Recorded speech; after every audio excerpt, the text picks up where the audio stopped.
Okay. What's up, everybody? Good morning.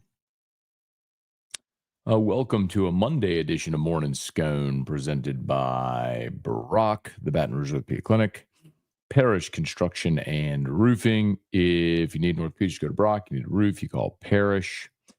Unique Physique, uniquephysique.com, Restored Motions, restoredmotions.com. All of our great sponsors are linked in the description on YouTube, and they are now tagged on Facebook. Okay.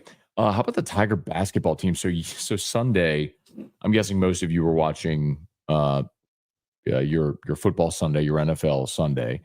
And I understand that in November, it's hard to get really excited about college basketball, especially when you have an unranked team, and it's not like LSU football where from jump everyone's and light just went. The light keeps going on and off. Weird. But so Sunday, so Hunt is the big LSU basketball guy. He's watching every game, so he writes the gamers for LouisianaSports.net. But Hunt had I think a date planned with his wife, something like that. So he asked if I could kind of lock in the basketball game and watch it and write the game. I was like, yeah, no problem. Saints had a bye, so it was no big deal. Naturally, it's the 3 overtime game, and I don't know if you've ever worked in media or done news. So when you write a game story, you write the story as the game is going on. Like it's not like game ends. Okay, now you go start working on it. It's like you're writing it as the game goes. So that game could have ended 5 different times. So I had to rewrite the lead like over and over again. I mean, it was incredible that LSU rallied from 20 down. They were abysmal in the first half. Rallied from 20 down. Monster play by Corey Chest at the end of regulation. It looked like LSU might win on a goaltend and an and one. The goaltend got taken away, but made both free throws. They went to overtime. Tigers led by 4 or 5 in each of the overtimes. Finally, in the third overtime, they distanced themselves, and UCF went a little cold, but a really nice win. I mean, remember UCF is now a Big 12 team, so that's a Power 5 win. So a very nice win for LSU on the road neutral site, but a really good win from Matt McMahon's squad against a UCF squad that was basically the same as LSU. It started 4-0, lost the first game in the Greenbrier against a better team. They lost to Wisconsin. LSU lost to Pitt. And then both teams played very hard, man. LSU got way down. Their length was a problem. LSU didn't have Damian Collins available in the game. That hurt. And their 7-foot freshman ended up fouling out in overtime. And Corey Chest fouled out, though, as well. So the Tigers made shots. Jordan Sears was great in the game. And Victorious Miller was the one who kind of gave LSU the spark in the second half of regulation and then in that third overtime when they won it. So he had a monster dunk. He had a circus layup that went. Victorious Miller, I mean, say what you want. I get it. I'm not the biggest basketball guy in the world. I love to watch basketball. I really love the NBA. I don't love college basketball. Like, I'm not just going to watch, Duquesne and Marquette just because it's on. Like, I'll watch Western Kentucky and Central Michigan in football just because it's on. But in the NBA, I'll watch the Cavs and the Mavs just because it's on. Because they're incredible. But you can tell when someone's an NBA player. Victorious Miller is an NBA player. Like, he's not just a really good college basketball player. He's an NBA player. Like, you could tell sometimes. Like, I'm trying to think of guys like Jarrell Martin's a good example. Remember, Jarrell Martin was a 5-star and was a really good player at LSU, but he was not an NBA player because he wasn't big enough to be a dominant post player, and he didn't shoot well enough to stretch the floor. Wasn't athletic enough, so he wasn't really a stretch 4, and he couldn't play the post. So he was kind of a tweener, which is weird. So anyway, Victorious Miller, he might be I don't know if he'll be a one and done. I don't know what his aspirations are, but he's an NBA player all day. Okay, let's say some good morning. See what y'all got. Please smash the like button, subscribe to the channel. So Drew is off of school this week, obviously Thanksgiving. That's why we started at 7:30 today instead of 7:15. I didn't have to get up and get him out of school, so I get him out of the house to school. Let's go. Brian Penton, good morning from Concord, New Hampshire. I don't know that LSU's headed to the Cheez-It Bowl, man, because I think Cheez-It is citrus, and I think that's the highest rated team outside of the playoffs. That's probably going to be Ole Miss or Alabama. Spurred, which means LSU's probably heading to like the Texas Bowl, the one in Nashville, the Music City Bowl, something like that. That's probably where LSU's headed. All right, Spurge, good morning. Tiger Diver, where's Caleb Jackson been? Nope, not injured. Just got beat out. Got beat out by Caden Durham. Wendell Norman, Austin Kidder, good morning. That was a much-needed get right win, sorry. Also, correlation does not imply causation, but Nuss seems more relaxed and confident after Bryce flipped. Yeah, I don't think that's it. I really don't think that's it at all. And Kelly actually go watch today's Locked On or listen to it if you have a chance. I think. Oh, I don't have them labeled. I was going to play one for you. After the game, Kelly said two things that I thought were pretty fascinating. And I do talk about both these in Locked On today. Locked On LSU. One was he was asked about the running game and how the running game improved. And he specifically mentioned, like you're thinking he'd mention offensive line, running back. He mentioned Garrett Nussmeier.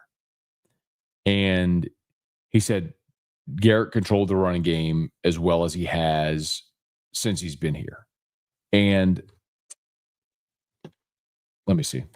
See if we can play. I got to see if I can find which one it is. Let's see what's this one. It was just a great way to, look at somebody that is totally. I just thought we were simpler. Hang on. He ran through the face of an. Of course, it's going to be the last one. I will tell you, a lot of it had to do with certainly the offensive line and getting great movement up front. But more importantly, it was Garrett Nussmeier. He managed the running game as well as he's managed it since he's been here.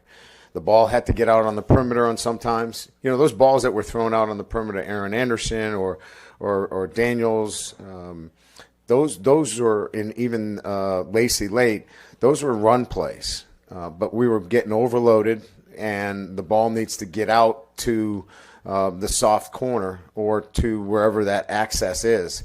And he did a fabulous job with it. And this is the standard that we need from him relative to where our running game can be really solid if we get that kind of play, which he gave us tonight. Okay, so a couple things. Did you hear Garrett Nussmeier was comfortable very clearly?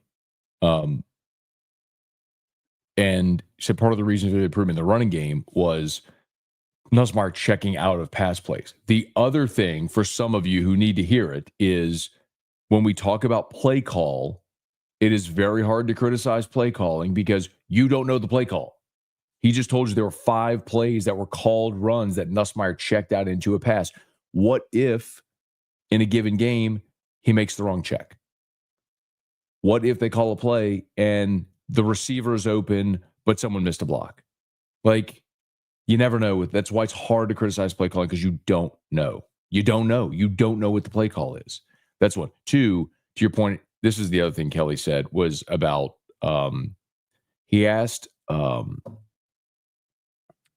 he mentioned they'd made some changes and he was asked specifically what some of those changes were. I thought this was interesting. I think this is the one. It was just a great way to, he ran through the face of. Maybe it's this one. Hang on. Maybe it's this one. I just thought we were simpler. I think we had 5 calls on defense, and we ran some pass plays multiple times. It wasn't a different look. We were very consistent with our play calls on both sides. And that was the mantra this week is be committed to the call. Whatever that call is, execute that call. And we're not going to have a lot of calls this week. We cut out a lot. And like I said, we ran 4 vertical probably more times than I can remember in a game. But we had the checkdowns. We had other avenues to get the ball out. And I think that really helped our players stay locked in on the call and be committed to the call.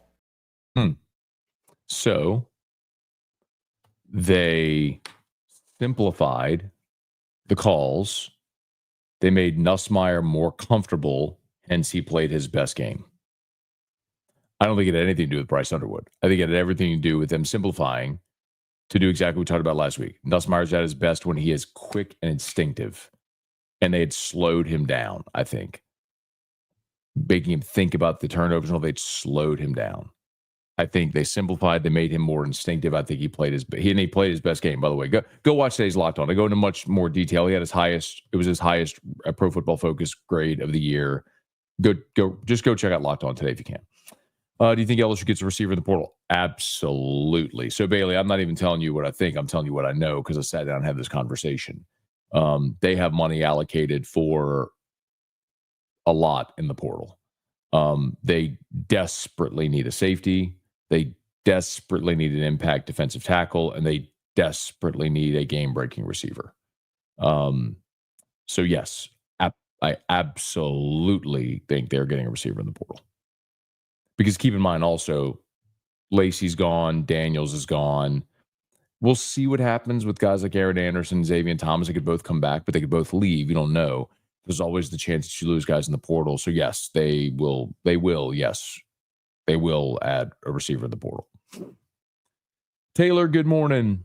Jacob, Matt, will Anderson be back next year yet? So that's a good question. Just asked that. I don't know. He can come back. I don't know if he will. I would if I was him. I mean, my goodness, he certainly had a breakout type season. Come back and have another one in what should be a really good offense, especially if Nuss comes back. Man, I would. Christian, happy Thanksgiving week. Same to you. Irfan Sayad. Hey, Bradlin, good morning. Is BK really thinking of moving on from Sloan? I don't know. Bradlin, I don't know the answer to that question. I want to be very clear because I know we've talked about it. What I have said, and I have to be clear about this because I don't want the Scone said crowd to misinterpret what I'm saying. What I think is obvious is, hi, go this way. What are you doing awake?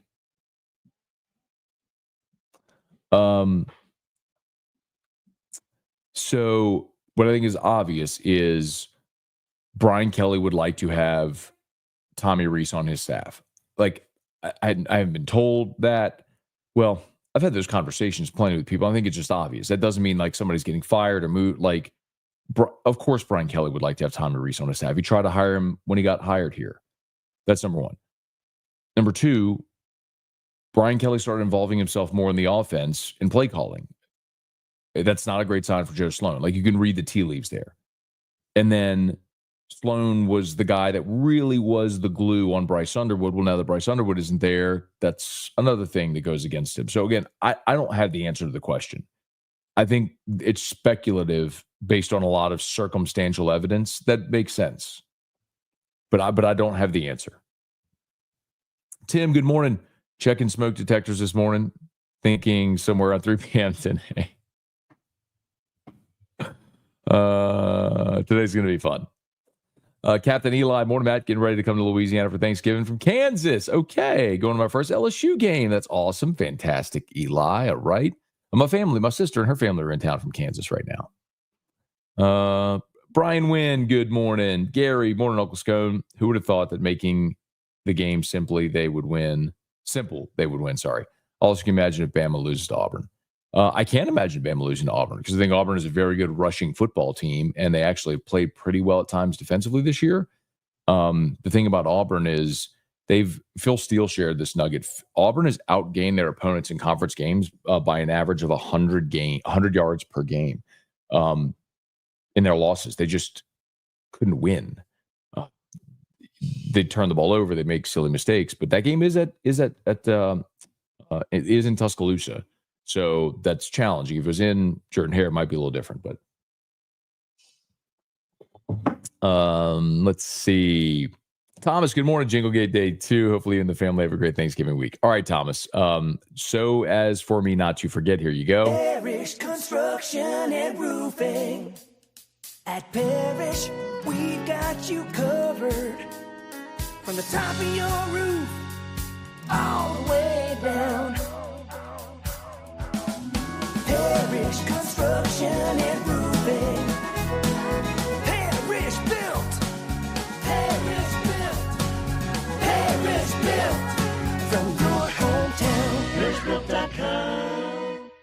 All right. Parish Construction and Roofing. Do business with someone you know. Would love to give you that free, no obligation roofing inspection. ParishBuilt.com. Let a friend know. Philip, morning, Matt, from Hanscom Air Force Base. Originally from Columbus, Mississippi. Okay, near Starkville. Been there. Been watching some other LSU pods. They don't seem to be fans of your Bama is burning. Why is everybody lacking sense of humor? I don't care.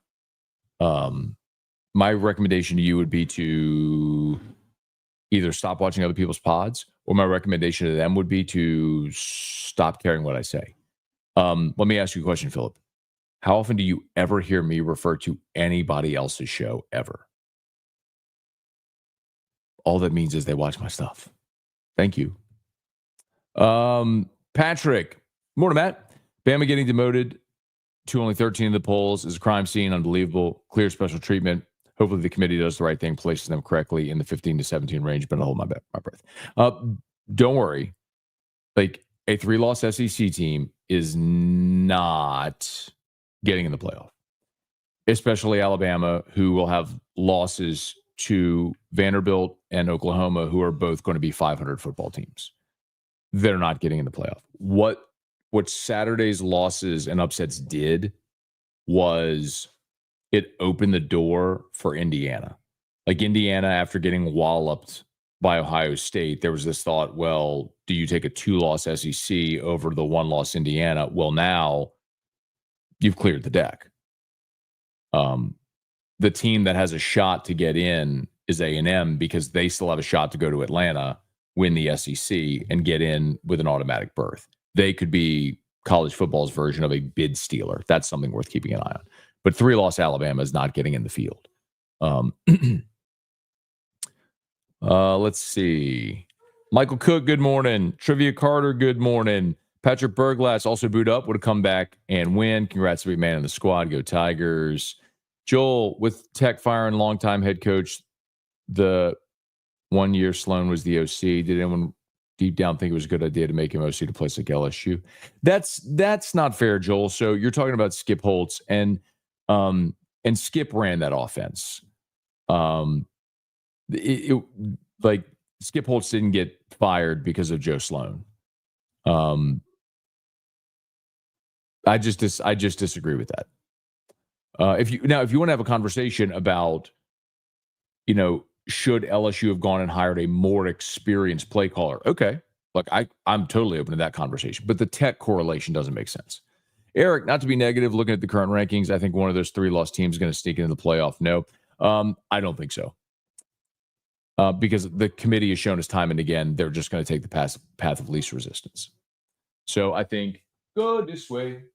I think you're going to have 3 SEC teams in. I think you'll have, I think Texas beats A&M, and Texas and Georgia play in the SEC championship game. The winners, obviously, and I think the loser of that game is likely in as well. Like, if Georgia loses and falls to 3 losses, I think Georgia's still in.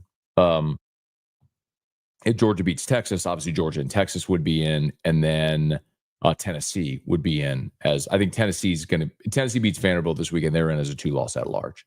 So I think those would be your 3 teams. And then I think you look at the Big Ten, you'll have Oregon, Ohio State, Indiana, and Penn State. I think those 4 are in. That gives you 7. You'll have your G5, which I think Boise State will be in. That'll be 8. Then you'll have your ACC 9. You'll have your, I think you'll have a Big 12 team 10. It'll be super interesting to see if a team like Tulane could sneak in. I don't know if they can as a 2-loss team. But do you put a 2-loss conference champ, if they win the conference, 2-loss conference champ Tulane in over a 3-loss SEC team? That would be just interesting to see as it plays out. There's someone I'm forgetting. Hang on. I was just doing that off the top of my head. Oh,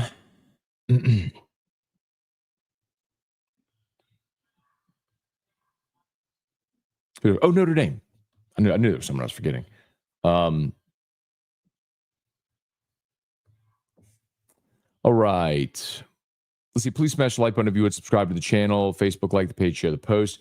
Brian, what a wild weekend. With strength of schedule be a factor in salvaging playoff hopes for SEC schools? No. What? Oh, sorry. I thought you were. Michael Thacker, is the boom potential with second year Nuss the same as Burrow and Daniels? Yes, because nobody thought that was possible for those two guys. So, yeah.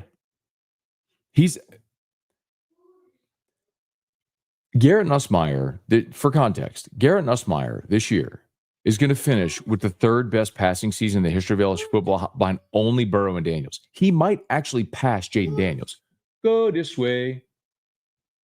Depending on what happens in the next two games.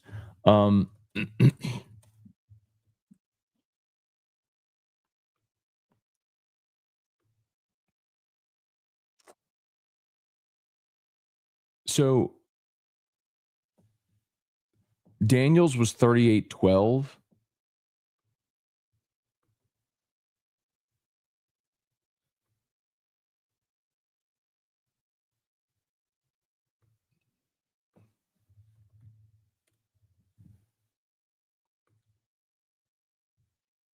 So Daniels was 38-12. Nuss is at 34-58.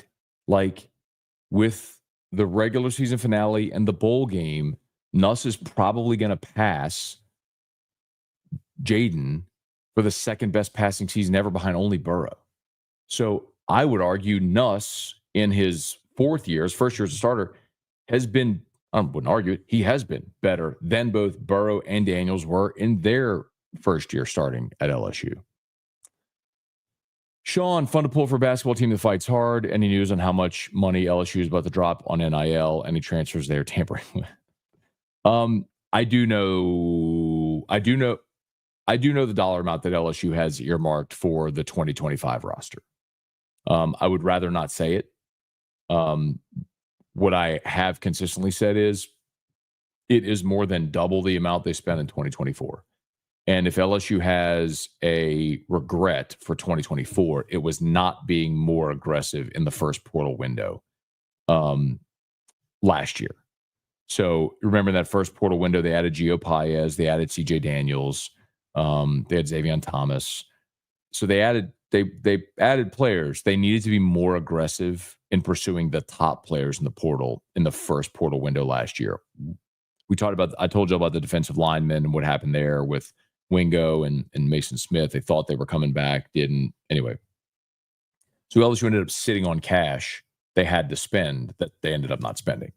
And then they were also concerned with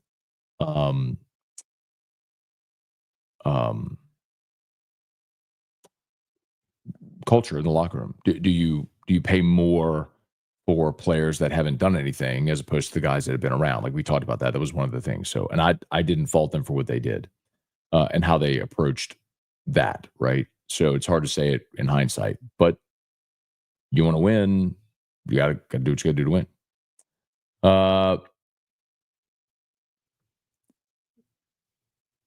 Patrick, can't wait for Bam is burning today.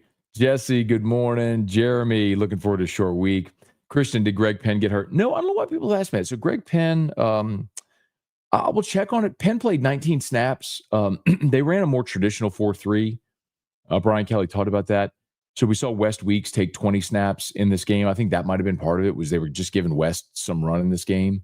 And then Devon Keys played 46 of the 47 defensive snaps. So the freshman Devon Keys played a ton in this game as well. We'll check on Penn. I didn't see that he got hurt, and I didn't hear that. I think they gave more reps to West Weeks this week. But I'll check on it. Daniel, good morning. Did Meadows flip to Michigan, seeing is still a hard commit on all the recruiting sites? He has not flipped. The thing with Meadows is, again, I know this is always going to be the Scone says, but I think LSU would be more than happy to keep Derek Meadows in this class. And they have a certain NIL.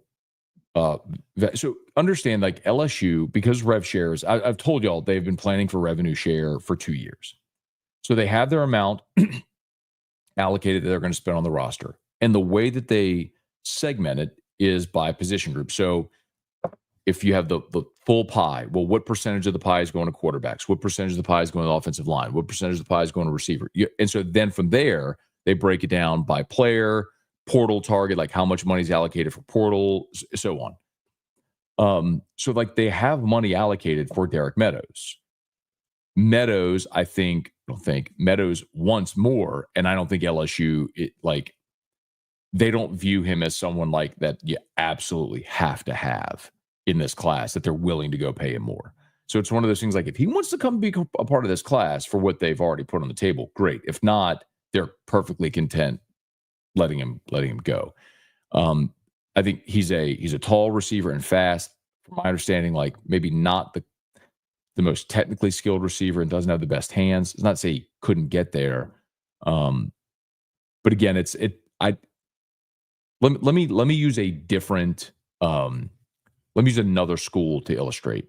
And I'll use the school so you know that I'm not fabricating this. I'll use Alabama. So last week or 2 weeks ago, Alabama had 2 players flip to Nebraska. Well, those are 2 players in the middle of Alabama's class, and Nebraska came in and dumped a pile of money. Well, Alabama was like, we can't justify paying guys in the middle of our class that amount of money, so you let them go. That's kind of where this is. It's like you'd love to have the guy in the class, but it's not devastating if he leaves, sort of thing.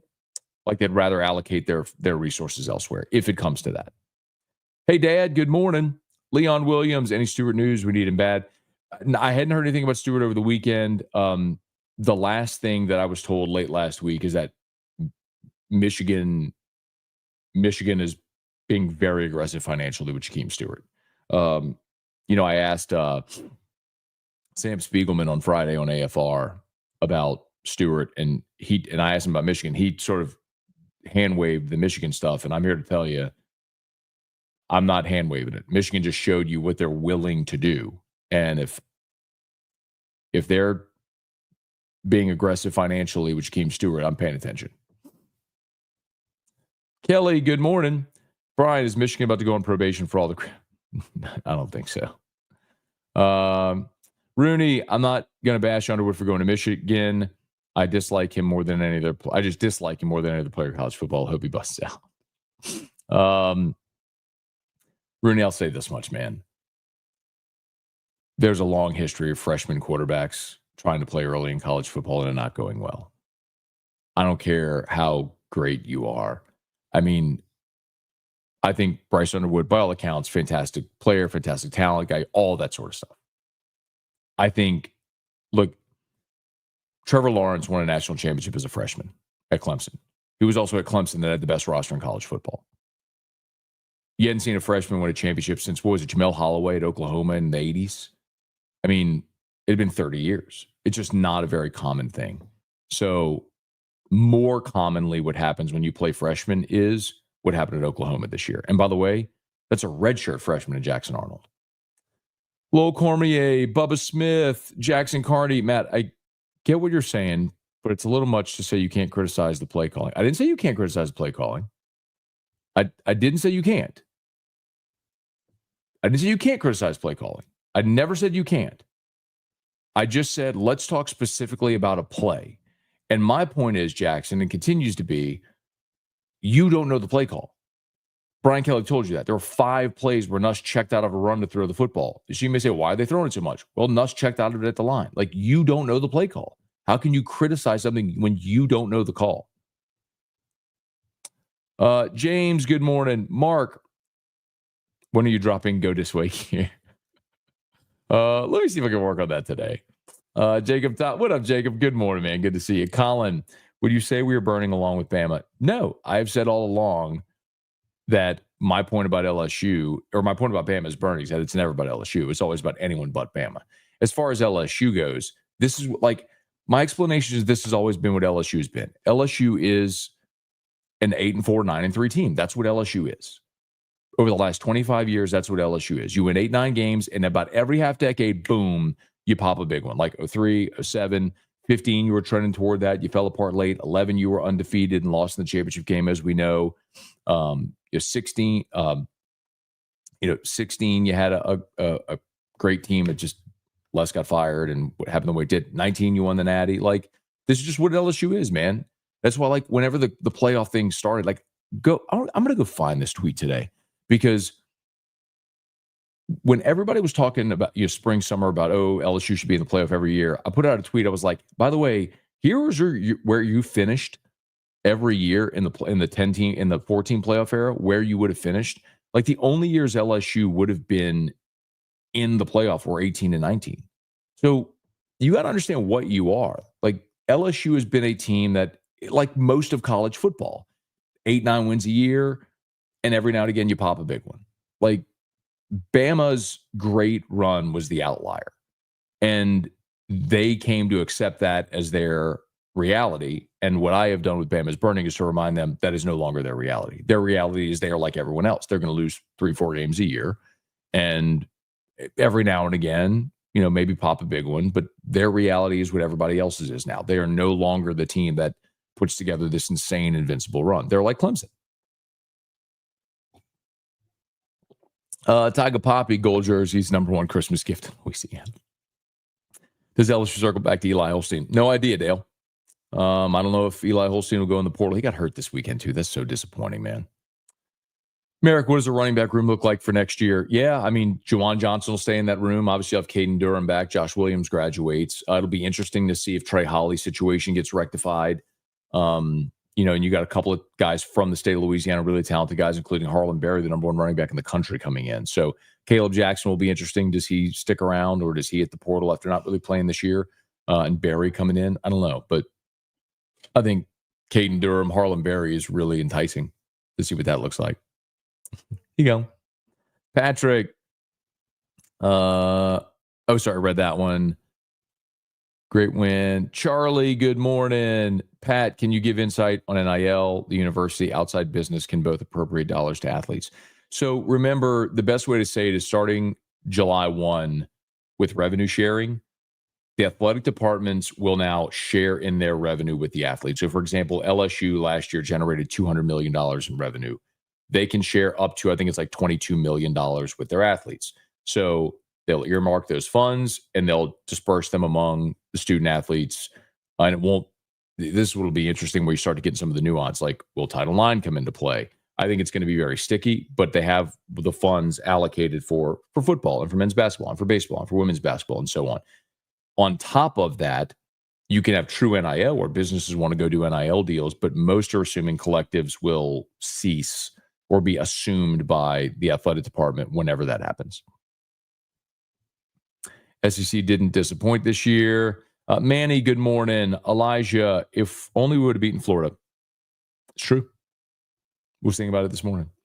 A game where you ran 92 plays and scored 16 points. If you had just found a way to finish, you'd be playing Oklahoma Saturday for the right to go to the SEC championship game. Bama's burning is the best thing that happened to the rivalry for 13 years. Leonard Fournette coming sooner or later. I would love to do that, man. We're supposed to have Leonard the week of the Alabama game. I don't know why that didn't happen. I'll circle back to it. Alec Box Stadium. If Boise loses, I think Tulane can get in. I agree with you. I don't think Boise's going to lose. That's the tricky part.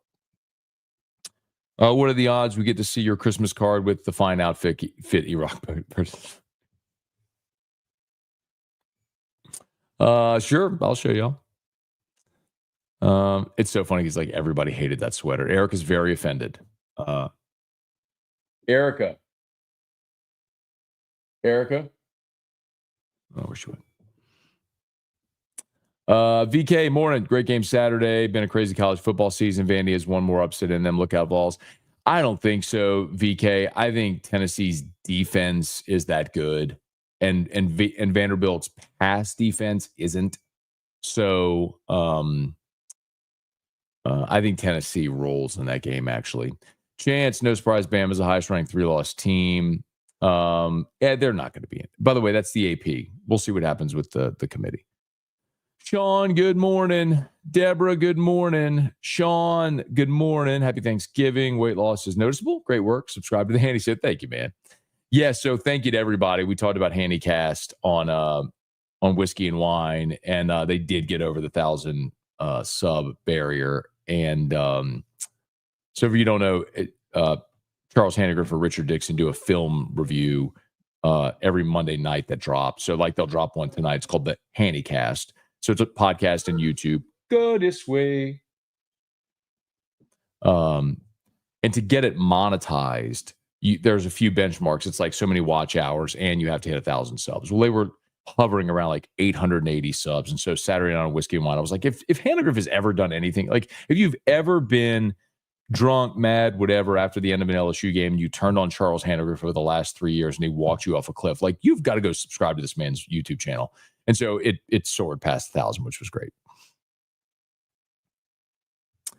Good Tiger weekend for football and basketball. Yes, sir. Mark, good morning. Basketball, a great win yesterday. Trivia, I blame Tom Brady for the Underwood flip. Blame the owner of or the founder of Oracle that paid him $12 million. Hey, John, what's going on, man? Go Tigers, beat OU. The Tigers will work through this tough patch with coach. Remember, coaches come and go. Tigers are always there. Well said. John, you and I both know, man. Kelly ain't going nowhere, man. They are financial, for better or worse. You are financially bound to one another for a decade. Brett, good morning.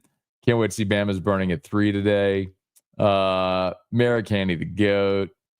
Chance, think of Sleeping Giants about to be unleashed with Big Ten teams tapping into their rich alumni. They've learned how to play the game.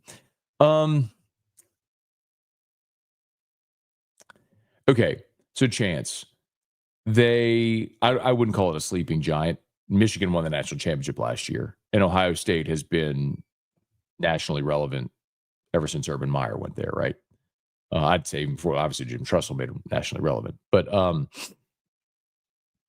outside of those two, we could look at Oregon, which is certainly relevant because Phil Knight, by all accounts, Phil Knight has a blank checkbook and is like, open checkbook, blank check, whatever you want to say it, is like, what do you need? I mean, the most impressive thing about Oregon, so you all know DeCorian Moore, the number one receiver in the country, who had been committed to LSU and decommitted. So after his Oregon visit, when he committed, I was told Texas tried to counter, and he told them, don't even bother. Like, that's Texas. And he told them, don't bother. So Phil Knight's going to spend what they need to spend, which is why I'm not sold Jakeem Stewart ends up in Baton Rouge. Because if Michigan and Oregon and Ohio State and USC are all in the mix, they can all spend more than you. And you just saw it with Bryce Underwood. So, like, if Jakeem Stewart is going to let the dollar amount dictate, then you don't get him here. Now, I know the dollar amount that LSU has on the table, or had on the table 10 days ago. Has that changed? Has that had to go up? My guess is yes, because when LSU lost Underwood, I'm certain some of those funds got reallocated to Stewart, and I'll try to find out what that number is now. And it was just under 7 figures. My guess is now it's pushed past 7 figures. We'll see. Taylor, more to Matt finally listened live for the first time in a long time. Is there a good resource I can read about what is involved with rev share? I think Ross Dellinger has done a great job reporting on it, but I don't know that because there's still so much unknown. I don't know that there's something definitive right now. Like, number one, that still has to be approved by the House settlement. The House settlement has to be approved, and that's coming up in the springtime. We don't know what's going to happen as a result with Title IX, what's going to happen as a result with collectives. There's still a lot of unknown. What we do know, and what's sort of understood, and what everybody's prepping for, is that revenue share goes into effect on July 1. Nebraska is spending. Yes, they are. Hunter, any word on Pickett trying to flip? So I took LSU stuff out of his bio. I don't know anything about bio, all that sort of stuff.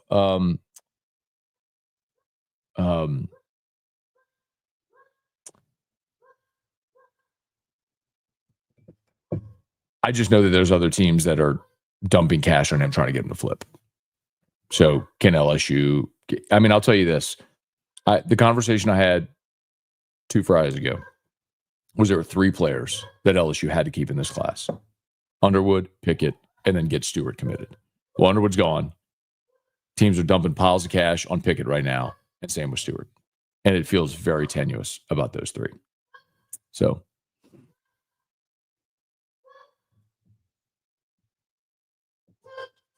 Sean, any idea who may face in the bowl game?